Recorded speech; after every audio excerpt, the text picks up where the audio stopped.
જીવ્યા. કૃષ્ણના ફોટા પાછળ જે ગાય તમે જોવો છો ને, એ ખૂંધવાળી ગાય, એ આપણી દેશી ગાય છે. સાહેબ, આખા વિશ્વમાં ઘણી બધી પ્રજાતિઓ છે પ્રાણીઓની, પણ એમાં બોસ ટોરસ એટલે ખૂંધ વગરના પ્રાણીઓ અને બોસ ઇન્ડિકસ એટલે ખૂંધવાળા પ્રાણીઓ. ઈ ખૂંધવાળી ગાય એટલે આપણી દેશી ગાય.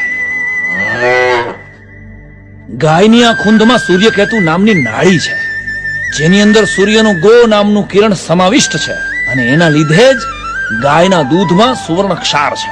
અને એટલા માટે જ મિત્રો ગાયનું દૂધ છે ને, એ સહેજ અમથું પીળાશ પડતું છે. ગાયનું દૂધ બીજા તમામ દૂધ કરતા અનેક ગણા વિટામિનો આપતું દૂધ છે, જે ટીબીના રોગ મટાડે છે, પેટના રોગ મટાડે છે અને સર્વે પ્રકારે ગુણકારી છે. ગાયના દૂધની આ વાત વિજ્ઞાન સાબિત કરી ચૂક્યું છે, છતાં પણ મને એવું લાગે છે કે જર્સી અને એચએફ ના દૂધ પી પીને આપણી બધાની બુદ્ધિ બેન્ડ મારી ગઈ છે. વિચાર તો કરો કે ગાય સમગ્ર ભારતના અર્થતંત્રના મૂળમાં હતી. જ્યારે આ પૈસાના અને ઇમ્પોર્ટ એક્સપોર્ટના બિઝનેસ નહોતા, જ્યારે વ્યવહારમાં રૂપિયો નહોતો, ત્યારે ભારત દેશ સમૃદ્ધ હતો અને પદ્મનાભ અને સોમનાથ જેવા મંદિરો અતિ વૈભવશાળી હતા. આના મૂળમાં માત્ર ને માત્ર ગાય છે કે આપણે ભારતમાંથી ગાયનું ઘી છે એ વિદેશી ધરતીને આપતા હતા ને એના બદલામાં સોનું લાવતા હતા, ને એટલે ભારત છે એ એક જમાનામાં સોનાની ચીડિયા કહેવાતો. કરોડનું સપનું તો દૂર, આજે શહેરમાં 5 હારી ગાય જોવા નથી મળતી.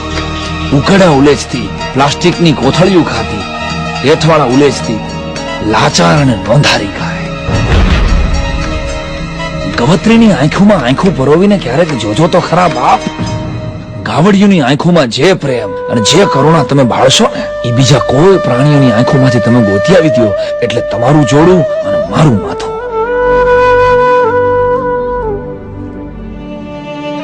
સાહેબ, કચરો ખાનારી ગાય સમગ્ર ભારતની પ્રજાને માત્ર એક જ સવાલ કરે છે કે મારો વાંક તો માત્ર એટલો જ ને કે હું હિન્દુઓની માં છું. આ દેશમાં માને જ કપાવવું પડે, વેચાવવું પડે, અરે ત્રાજવે તોળાવવું પડે અને થાળીમાં લઈને પીરહાવવું પડે. હાય રે નસીબ. યાદ રાખજો મિત્રો, જે દિવસે આ ગાય પોતે ઈશ્વરને પોતાનું રાજીનામું માં તરીકે આપી દેશે ને, ત્યારે આ ધરતીનું એક પણ પશુ મારીને તમારી માં થવા માટે તૈયાર નહીં થાય.